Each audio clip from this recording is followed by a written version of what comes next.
कौनाइन का मुख्तार खुदा तुमको बनाया, उम्मत की निगाहबान खुदा तुमको बनाया, उम्मत की निगाहबान खुदा तुमको बनाया।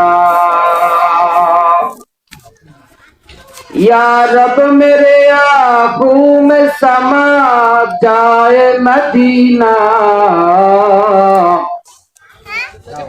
या रब मेरे आँखों में समा जाए मदीना, मुद्दत से मेरा दिल में तमन्नाए मदीना, मुद्दत से मेरा दिल में तमन्नाए मदीना।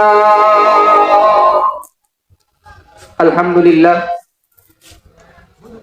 ब्राह्मणगंजे জান্নাতুল ফেরদাউস কবরস্থান কমিটি এলাকাবাসী ও যুব সমাজের উদ্যোগে মৃত ব্যক্তিদের রুহের মাগফিরাত কামনায় দ্বিতীয় বার্ষিক ওয়াজ ও দোয়ার মাহফিলের সম্মানিত সভাপতি, আমার সামনে উপবিষ্ট আছেন দিন দরদি ইসলাম প্রিয় মুসলমান ভাইয়েরা, পর্দার অন্তরালে আছেন আমার শ্রদ্ধেয় মা ও বোনেরা, সকলকে জানাই আমার পক্ষ থেকে আন্তরিক শুভেচ্ছা ও মুবারকবাদ। আল্লাহ পাক রব্বুল আলামিনের দরবারে অসংখ্য অগণিত শুকর ও সুজুদ, যে মহান রব্বে করিম আমাদের সকলকে আজকে এমন একটি মজলিসে আসার এবং বসার তৌফিক দান করেছেন, যেই মজলিসটি হাদিস শরীফ মোতাবেক একটি জান্নাতের বাগান। এই মজলিসে বসে দ্বীনি কিছু কথাবার্তা বলা এবং শোনার তৌফিক দান করেছেন, এজন্য সকলেই অন্তরের অন্তঃস্থল থেকে, অন্তরের অন্তঃগহীন থেকে কালিমাতুশ শুকর আদায় করি, সকলেই বলি আলহামদুলিল্লাহ। মুহতারাম হাজরিন, আমি আপনাদের সম্মুখে দুটি আয়াতের অংশ তেলাওয়াত করেছি এবং একখানা হাদিস পাঠ করেছি। উক্ত আয়াত সমূহ এবং হাদিসকে সামনে রেখে মুখতাসার আকারে কিছু কথা বলার ইচ্ছা করেছি। ওয়া তাওফীক ইল্লা বিল্লাহ। আমার আলোচনা যে বিষয়ে হবে তা হলো হযরত রাসূল করিম সাল্লাল্লাহু আলাইহি ওয়াসাল্লামের প্রতি ভালোবাসা আমাদের কিরূপ হওয়া চাই, কি পরিমাণ হওয়া চাই এবং তা কেন, এই বিষয়কে সামনে রেখে মুখতাসার আকারে কয়েকটি কথা বলবো। খুব মনোযোগের সাথে শ্রবণ করবেন বলে আমি আশাবাদী। আল্লাহ পাক রব্বুল আলামিন পবিত্র কুরআনুল কারীমের সূরাতুল আনবিয়া 107 নম্বর আয়াতের মধ্যে বলেন, ওয়া মা আরসালনাকা ইল্লা রাহমাতাল লিল আলামিন। আল্লাহ ডাক দিয়ে কই, ও নবী, আমি তোমাকে বিশ্ববাসীর জন্য রহমত স্বরূপ পাঠিয়েছি। সুতরাং জিন, ইনসান, জীবজন্তু, দুনিয়ার সমস্ত মাখলুকাতের জন্য আমার নবী হলেন রহমত, আমার নবী হলেন রহমত। আমার নবীর উসিলায় আমরা আশরাফুল মাখলুকাত, সৃষ্টির সেরা জীব, আমার নবীর উসিলায় আমরা শ্রেষ্ঠ নবীর শ্রেষ্ঠ উম্মত,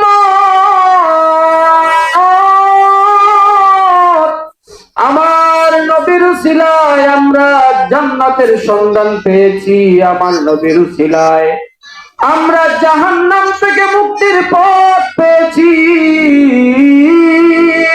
আমার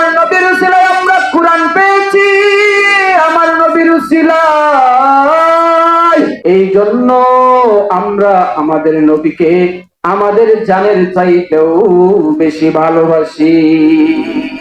যুগে যুগে সর্বকালের সর্বশ্রেষ্ঠ নেই পরায়ণ মানুষেরা আল্লাহর রাসূল সাল্লাল্লাহু আলাইহি ওয়াসাল্লামকে ভালোবেসে গেছে।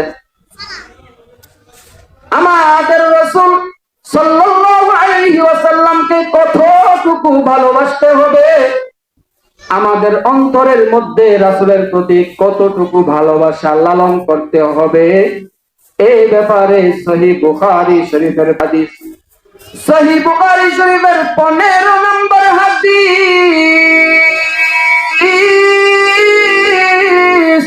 লা ইউমিনু আহাদুকুম হাত্তা আকুনা আহাব্বা ইলাইহি মিন ওয়ালিদিহি ওয়া ওয়ালাদিহি ওয়ান নাসি আজমাইন। নবী আমার কয়,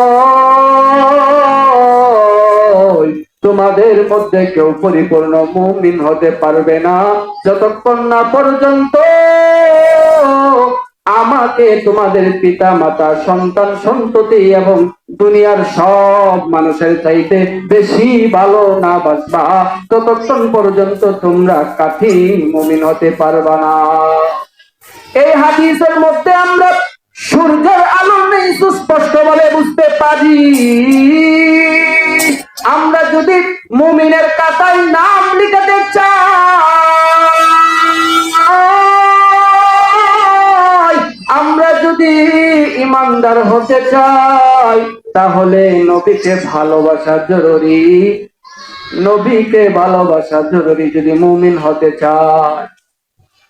হযরত আব্দুল্লাহ ইবনে হিশাম রাদিয়াল্লাহু তাআলা আনহু হতে বর্ণিত, তিনি বলেন, আমরা একদিন কত সাহাবায়ে কেরাম নবীজির পাশে ছিলাম, এমত অবস্থায় নবীজি হযরত উমরের হাতে ধরে রেখেছিলেন। উমর ডাক দিয়ে কয়, নবী আমার,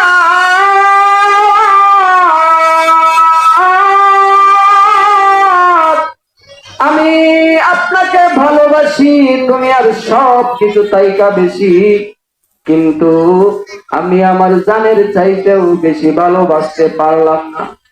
নবী ডাক দিয়ে কয়, রে উমর, সেই আল্লাহর কসম, যেই আল্লাহর হাতে আমার জান রয়েছে, যেই আল্লাহর হাতে আমার মরণ রয়েছে, সেই আল্লাহর কসম, হে উমর, যতক্ষণ না তুমি আমাকে তোমার জানের চাইতেও বেশি ভালোবাসবে, ততক্ষণ পর্যন্ত তুমি মুমিন হতে পারবে না। সাথে সাথে হযরত উমর রাদিয়াল্লাহু তাআলা আনহু বলেন, হে নবী আমার, এখন আমি আপনাকে আমার জানের চাইতেও বেশি ভালোবাসি। তখন নবী ডাক দিয়ে কয়, উমর, এবার তুমি খাঁটি মুমিন হতে পারলা, পরিপূর্ণ ঈমানদার হতে পারলা। সুতরাং মুমিনের খাতায় নাম লিখাইতে হইলে, পরিপূর্ণ ঈমানদার হতে চাইলে নবীর প্রতি ভালোবাসা থাকা অত্যন্ত জরুরি। নবীকে ভালোবাসা ছাড়া খাঁটি মুমিন হওয়া যায় না, যেটা আমরা এই দুটি হাদিস থেকে শুনতে পেলাম। একটা হাদিস হলো সহিহ বুখারী শরীফের 15 নম্বর হাদিস, দ্বিতীয় নম্বর হাদিসটি হলো সহিহ বুখারী শরীফের 6632 নম্বর হাদিস। এই দুইটি হাদিস থেকে আমরা বুঝতে পারলাম, যদি আমরা মুমিন হতে চাই, পরিপূর্ণ পাক্কা ঈমানদার হতে চাই, তাহলে নবীর প্রতি ভালোবাসা থাকা জরুরি। কিন্তু আমরা নিজের জানের চাইতেও বেশি ভালোবাসবো তো দূরের কথা, আমার মনে হয় না আমরা বিন্দু পরিমাণ রাসূলকে ভালোবাসতে পারি। বিন্দু পরিমাণ ভালোবাসা যদি আমাদের মধ্যে থাকতো, তাহলে আজকের যুবকদের মুখের দাড়ি কামাইতে পারতো না। দাড়ি রাখা সুন্নত, যুবকরা দাড়ি কামাইতে পারতো না, দাড়ির মধ্যে বেলট লাগানোর সাহস পাইতো না, যদি বিন্দু পরিমাণ ভালোবাসা আমাদের অন্তরের মধ্যে থাকতো। অথচ নবীর যুগে নবীর প্রতি ভালোবাসা দেখাইয়া ছোট ছোট বাচ্চারা পর্যন্ত জীবন দিয়ে দিছে। নবীর কাছে আয়েশা বলতো, ওগো নবীজি, আমি আপনার সাথে যুদ্ধে যেতে চাই, আমরা আপনার সাথে যুদ্ধে যেতে চাই। যখন শত্রু বাহিনী আপনার প্রতি তীর নিক্ষেপ করবে, তখন আমরা ডাল স্বরূপ বুক পেতে ওই তীরগুলো আটকায়া দিব। আপনার শরীরে পড়তে দিব না। এইভাবে অনেক শিশুরা পর্যন্ত নবীজির প্রতি ভালোবাসা দেখায়া জীবন দিয়ে দিছে। ছোট্ট সাহাবী, মাত্র 7-8 বছর বয়স, নাম তালহা রাদিয়াল্লাহু তাআলা আনহু। ছোট্ট বাচ্চা নবীজির প্রতি ভালোবাসার এমন নজির দেখায়া গেছেন, যেই নজির আদৌ আজ পর্যন্ত কেউ দেখাতে পারে নাই। ছোট্ট সাহাবী বাবার হাতের আঙ্গুলে ধরে ধরে 5 ওয়াক্ত নামাজ মসজিদে নববীতে আদায় করতেন। হযরত রাসূল সাল্লাল্লাহু আলাইহি ওয়াসাল্লামের পিছনে 5 ওয়াক্ত নামাজ জামাতের সাথে আদায় করতেন। এইভাবে রাসূলুল্লাহ সাল্লাল্লাহু আলাইহি ওয়াসাল্লামের প্রতি তার একটা ভালোবাসা, মহব্বত তৈরি হয়ে যায়। ওই ছোট্ট বাচ্চা তালহা রাদিয়াল্লাহু তাআলা আনহু আল্লাহর হাবিব সাল্লাল্লাহু আলাইহি ওয়াসাল্লামকে খুব ভালোবাসেন। এই ভালোবাসা দেখে আল্লাহর হাবিব সাল্লাল্লাহু আলাইহি ওয়াসাল্লামও ওই ছোট্ট বাচ্চা তালহা রাদিয়াল্লাহু তাআলা আনহুকে খুব মহব্বত করেন। এইভাবে রাসূলের প্রতি তার একটা সম্পর্ক হয়ে গেল। সম্পর্ক যখন হয়ে গেল, একদিন রাসূল করিম সাল্লাল্লাহু আলাইহি ওয়াসাল্লাম ওই ছোট্ট বাচ্চা তালহা রাদিয়াল্লাহু তাআলা আনহুকে ডেকে বললেন, মজা করে বলতেছেন, মজা করে আনন্দের চিত্তে হাসি তামাশা করে রাসূল ডাক দেয়া কই, তালহা, ও তালহা, তোমার আব্বা কোথায়? তোমার আব্বা কোথায়? হযরত তালহা রাদিয়াল্লাহু তাআলা আনহু বলেন, ইয়া রাসূলুল্লাহ, ইয়া হাবিবাল্লাহ, এই যে দেখেন দাঁড়ায় আছে, ইনি হলেন আমার আব্বা। রাসূল মজা কইরা বললেন, এরে তালহা আমার, তুমি যদি আমাকে ভালোবাসো তাহলে তুমি তোমার আব্বাকে সাইজ করো। ছোট্ট বাচ্চা তালহা বলে, ইয়া রাসূলুল্লাহ, ইয়া হাবিবাল্লাহ, কি দিয়ে সাইজ করব? রাসূল ডাক দিয়ে কয়, তালহা,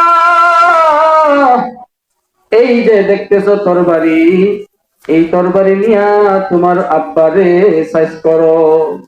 যদি তুমি আমারে ভালোবাসো, আমার প্রতি যদি তোমার ভালোবাসা থাকে, তাহলে এই যে তরবারি দিলাম, এই তরবারি দিয়া তোমার আব্বাকে সাইজ করো। যদি তুমি আমাকে ভালোবাসো, বলতে দেরি হইছে, হযরত তালহা রাদিয়াল্লাহু তাআলা আনহু সাথে সাথে তার তরবারি নিয়া দৌড় দিলেন বাবাকে হত্যা করার জন্য। দৌড়ে যখন তার বাবার কাছে গেল, তার বাবাকে হত্যা করবে,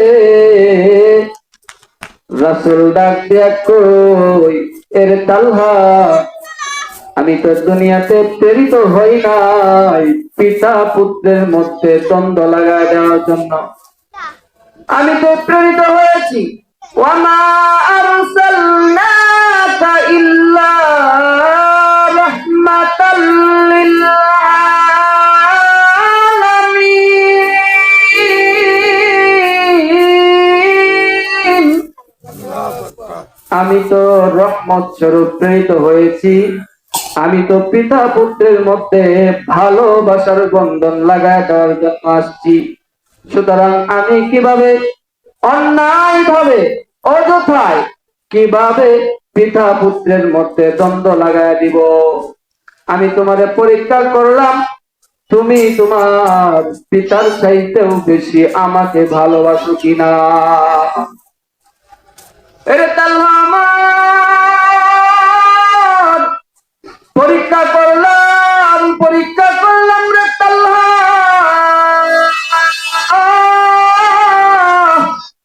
পরীক্ষায় তুমি উত্তীর্ণ হয়েছো, 100 নাম্বারের মধ্যে তুমি 100ই পেয়েছো, পরীক্ষায় পাস করেছো। মদিনার অলিতে গলিতে সারা পইরা গেছে, দেখছনি। ছোট্ট বাচ্চা তালহা, মাত্র 6-7-8 বছরের বয়স, মাত্র 6-7 বছর বয়স, রাসূলকে কত ভালোবাসে, পিতার চাইতেও বেশি ভালোবাসে। পিতা মাতা সন্তান সন্ততি দুনিয়ার সব কিছুতেই কেউ আমার রাসূলকে ভালোবাসে। এরপরে তালহা রাদিয়াল্লাহু তাআলা আনহু রাসূলের সাথে আরো সম্পর্ক গভীর হয়ে গেল। রাসূল পরীক্ষা নিলেন, পরীক্ষা নেওয়ার পর রাসূলও বুঝতে পারলেন তালহা আমাকে খুব বেশি ভালোবাসে। এরপরে রাসূলও তালহাকে খুব বেশি ভালোবাসে। এইভাবে তার জীবন কাটলো, এইভাবে তার জীবন যাইতেছিল। হঠাৎ করে একদিন তার পিতা একা একা নামাজ আদায় করতে আসলেন মসজিদে নববীতে। হযরত রাসূল ডাক দিয়ে কয়, আরে তালহার বাবা, আমার তালহা তো কোনদিন নামাজে বিঘাত দেয় নাই, কোনদিন তো জামাত ছাড়ে নাই, প্রতিদিন তোমার হাতের আঙ্গুলে ধইরা ধইরা 5 ওয়াক্ত নামাজেই আসতো, কিন্তু আজকে কেন আমার তালহা মসজিদে আসে নাই নামাজ পড়ার জন্য? তালহার বাবা ডাক দিয়ে কই, ইয়া রাসূলুল্লাহ,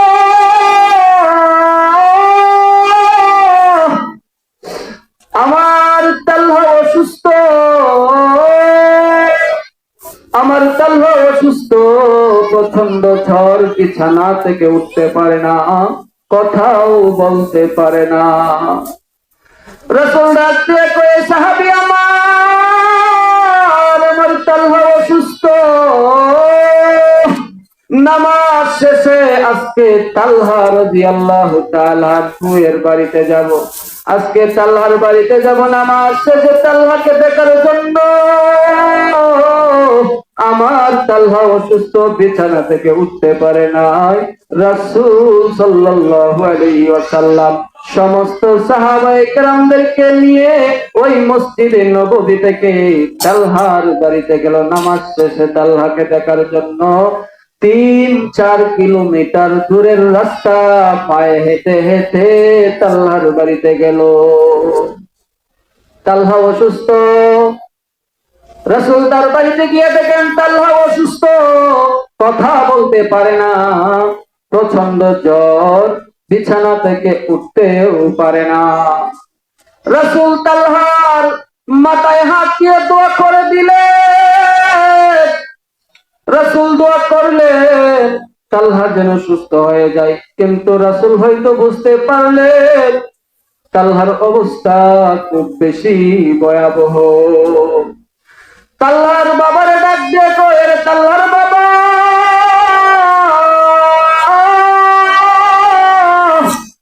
আজকে রাতে যদি আমার তালহা মারা যায়, সাথে সাথে আমাকে জানাইবা, সাথে সাথে আমাকে জানাইবা, আমি আমার তালহার জানাজা পড়াবো, আমি আমার তালহার জানাজা পড়াইব, আমি নিজে রাসূল তালহার জানাজা পড়াইব। সুতরাং যদি তালহা আমার মারা যায় তাহলে সাথে সাথে আমাকে জানাইবা। তখন রাসূল করিম সাল্লাল্লাহু আলাইহি ওয়াসাল্লাম তালহার বাড়ি থেকে মসজিদে নববীর দিকে রওনা হয়ে গেলেন। এদিকে তালহা বলে, ওগো আব্বা আম্মা, রাসূল তোমাদের কানে কানে কি বলে গেছে? তালহার বাবা বলে, আরে তালহা আমার, রাসূল সাল্লাল্লাহু আলাইহি ওয়াসাল্লাম বলে গেছেন যদি আজকে রাতে তুমি মারা যাও তাহলে রাসূলকে যেন খবর দেই, রাসূল নিজে তোমার জানাজার নামাজ পড়াইবে, রাসূল নিজে তোমার জানাজার নামাজ পড়াইবে। তখন তালহা রাদিয়াল্লাহু তাআলা ছোট বাচ্চা, মাত্র 6 থেকে 7 বছর বয়স। তালহা রাদিয়াল্লাহু তাআলা বলে, মনে মনে বলতেছেন রাসূল নিজে বলে গেছেন যদি আমি রাতে মারা যাই, রাসূল যেহেতু বলে গেছেন আমি হয়তো মারাই যাব। তখন তালহা রাদিয়াল্লাহু তাআলা আনহু তার পিতা মাতাকে ওসিয়ত করলেন, ওগো আব্বা আম্মা, আজকে রাতে যদি আমি মারা যাই তাহলে রাসূলকে খবর দিও না, রাসূলকে জানাইও না, আমার জানাজার নামাজ যেন না পড়াতে পারে। খুব আশ্চর্য হইলেন। রাসূল নিজে বলল, তালহার জানাজা আমি নিজে পড়াবো। আর ওই ছোট্ট সাহাবী তালহা বলতেছে, যদি আজকে রাতেই আমি মারা যাই তাহলে রাসূলকে জানাইও না, রাসূলের জানাজা পড়াইতে হবে না, জানাইও না। রাসূল সাল্লাল্লাহু আলাইহি ওয়াসাল্লাম মসজিদে নববীর মধ্যে চলে গেলেন। আর তালহার বাবা কান্না করে বলতেছেন, আরে তালহা, রাসূল নিজে বলে গেছেন তোমার জানাজা পড়াইবে, কিন্তু তুমি কেন না করতেছো, তুমি কেন না করতেছো? দেখেন ছোট্ট বাচ্চা তালহা রাদিয়াল্লাহু তাআলা আনহু কতটুকু ভালোবাসতেন রাসূলকে। তালহা বলে, ও আব্বা আম্মা, আজকে রাতের মধ্যে যদি আমি মারা যাই, রাতের মধ্যেই মারা গেলে সাথে সাথে যদি রাসূলের কানে খবর দেওয়া হয় আমি তালহা দুনিয়া থেকে বিদায় হয়ে গেছি, সঙ্গে সঙ্গে দৌড়াইয়া আসবে রাসূল, কারণ আমি রাসূলকে ভালোবাসি, রাসূলও আমাকে খুব ভালোবাসে, আমি দুনিয়াতে বিদায় হয়ে গেছি জানা মাত্রই দৌড়াইয়া আসবে রাসূল আমার বাড়িতে, রাতের মধ্যে আসবে, অনেক দূর আমার বাড়ি থেকে, রাসূলের হুজরাখানা থেকে, রাসূলের হুজরাখানা থেকে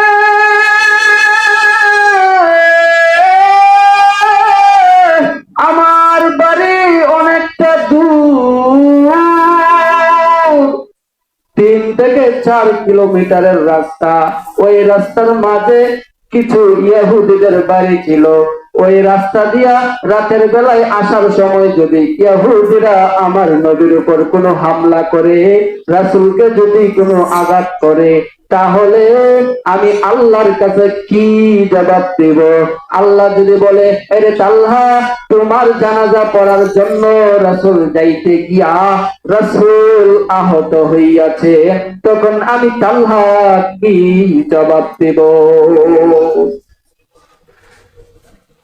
দেখেন, মাত্র 6 থেকে 7 বছরের বাচ্চা, তার জেহেনের মধ্যে এই চিন্তাটা কিভাবে গেল? রাসূলের প্রতি বিন্দু পরিমাণ ভালোবাসা নাকি অনেক ভালোবাসা? কতটুকু ভালোবাসা থাকলে পরে ওই ছোট্ট বাচ্চা তালহার এই চিন্তাটা আসতে পারে? কতটুকু ভালোবাসলে? তখন ঘটনাক্রমে আসলেই তালহা রাদিয়াল্লাহু তাআলা আনহু ওই রাতেই মারা যান। মারা যাওয়ার পর তার বাবা নিজে গোসল করাইয়া, নিজে জানাজা পড়াইয়া, দাফন দিয়া ফজরের নামাজে চলে গেলেন মসজিদে নববীতে। আল্লাহ রাসূল সাল্লাল্লাহু আলাইহি ওয়াসাল্লাম বলেন, ইয়া তালহার বাবা, আমার তালহা অসুস্থ, তালহার কি খবর, তালহার কি খবর আমাকে জানাও, তালহা কোথায় আছে, তালহা কেমন আছে, আমার তালহা কেমন আছে? তখন তালহার বাবা বলে, ইয়া রাসূলুল্লাহ, ইয়া হাবিবাল্লাহ, আপনার আমার তালহা দুনিয়া থেকে বিদায় হয়ে গেছে, আপনি যখন চলে আসলেন এর কিছুক্ষণ পরেই আমার তালহা দুনিয়া থেকে বিদায় হয়ে গেছে। আর যখন বিদায় হয়ে গেল, তার আগে ওসিয়ত করছিল, যদি ওই রাতেই মারা যায় আমরা যেন আপনাকে না জানাই, আমরা যেন আপনাকে না জানাই, কারণ তার জেহেনের মধ্যে এটা ছিল, আপনি যদি তালহার জানাজা পড়ার জন্য আমাদের বাড়িতে যাইতেন, রাস্তার মধ্যে ইহুদিরা ছিল, শত্রুদের বাড়ি ছিল, আমার বাড়িতে যাওয়ার সময় যদি শত্রুরা কোনো আক্রমণ করত, তালহা বলেছিল, তাহলে তালহা আল্লাহর কাছে কি জবাব দিবে? সেই বয়সে ওসিয়ত করেছিল, আমরা যেন আপনাকে না জানাই, এই জন্য আমি নিজে জানাজা পড়াইয়া দাফন করে দিয়ে আসলাম। রাসূল কান্না করে বলে, তালহার বাবা, তালহা আমাকে খুব ভালোবাসতো আমি জানি, কিন্তু আমি রাসূলও তো তালহাকে খুব ভালোবাসতাম। আমার ইচ্ছা ছিল আমি তালহার জানাজা নিজে পড়াইব, নিজে তালহার জানাজা পড়াইব, খুব ইচ্ছা ছিল রে তালহার বাবা, কিন্তু ইচ্ছা পূরণ হইল না। সাথে সাথে ফজরের নামাজ আদায় করিয়া সাহাবায়ে কেরামদেরকে নিয়া রাসূল সাল্লাল্লাহু আলাইহি ওয়াসাল্লাম তালহার কবর জিয়ারত করার জন্য চলে গেলেন। গিয়ে দেখেন তালহার খবর এখানে দেওয়া আছে। রাসূল দোয়া করতেছিলেন আর বলতেছিলেন, ইয়া আল্লাহ, আমাকে আমার নবুয়তের চক্ষু দ্বারা দেখাইয়া দাও আমার তালহার কি খবর। আল্লাহ রাসূলকে নবুয়তের চক্ষু দিয়া দেখা দিলেন। হযরত তালহা রাদিয়াল্লাহু তাআলা আনহু জান্নাতের মধ্যে লাফালাফি করতেছে। ওই তালহা জান্নাতের মধ্যে পাখির নেই উঠতেছে, ছোট ছোট বাচ্চাদের সাথে তালহা ছোটাছুটি করতেছিল। তালহা খুব আনন্দে আছে, তালহা খুব শান্তিতে আছে, তালহা জান্নাতের মধ্যে আছে। দোয়া অবস্থায় রাসূল কান্না করতেছিলেন, রাসূল কান্না করে দোয়া করতেছিলেন। ওই কান্না মাখা দোয়ার মধ্যে রাসূল মুস্কি হাসি মারলেন। দোয়ার শেষে সাহাবায়ে কেরাম জিজ্ঞাসা করলেন, ইয়া রাসূলুল্লাহ, ইয়া হাবিবাল্লাহ, দোয়ার মাঝখানে আমরা আপনাকে দেখলাম মুস্কি হাসি দিলে, কিন্তু এর কারণ কি আমরা কি জানতে পারি?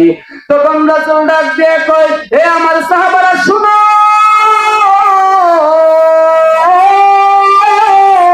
আমি আমার নবুয়তের চক্ষু দ্বারা দেখতে পেলাম আমার তালহা জান্নাতের মধ্যে ছুটাছুটি করতেছিল, আমার তালহা জান্নাতের মধ্যে পাখির নিয়ে উঠতেছিল, খুব আনন্দে আছে। আমি তালহারে খুব ভালোবাসতাম, তালহা দুনিয়া থেকে চলে গেছে, চলে যাওয়ার পর আমার তালহা খুব শান্তিতে আছে, খুব শান্তিতে আছে, জান্নাতের মধ্যে আছে। এটা দেখে আমি মুস্কি হাসি দিয়েছিলাম। কতটুকু ভালোবাসছিলেন ছোট ছোট সাহাবারাও, ছোট ছোট বাচ্চারাও নবীজির প্রতি এমন ভালোবাসার নজির দেখায় গেছেন যে আজ পর্যন্ত আমরা দেখাইতে পারি না, আমরা দেখাইতে পারি না, এমন ভালোবাসা দিয়ে গেছিলেন। অর্থাৎ আমরা যদি পরিপূর্ণ মুমিন হতে চাই, খাঁটি ইমানদার, সচ্চা ইমানদার যদি হতে চাই, তাহলে নবীর প্রতি ভালোবাসা থাকতে হবে। কেমন ভালোবাসা? পিতা মাতার চাইতেও বেশি ভালোবাসতে হবে রাসূলকে, সন্তান সন্ততির চাইতেও বেশি ভালোবাসতে হবে রাসূলকে, দুনিয়ার সমস্ত মানুষের চাইতে বেশি ভালোবাসতে হবে আমার রাসূলকে, এমনকি নিজের জানের চাইতেও বেশি ভালোবাসতে হবে। লা ইউমিনু আহাদুকুম হাত্তা আকুনা আহাব্বা ইলাইহি মিন ওয়ালিদিহি ওয়া ওয়ালাদিহি ওয়ান নাসি আজমাইন।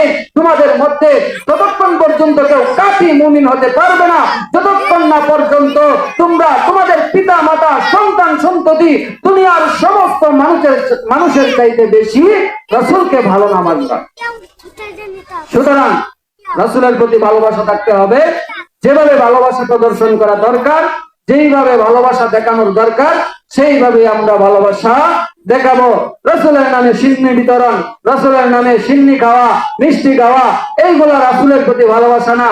রাসূলের প্রতি ভালোবাসা হলো তাত্তাবিউনি, রাসূলকে অনুসরণ করা, রাসূলের সুন্নাত দাড়ি রাখা। যদি আপনি দাড়ি রাখতে পারেন তাহলে আপনি রাসূলকে ভালোবাসেন।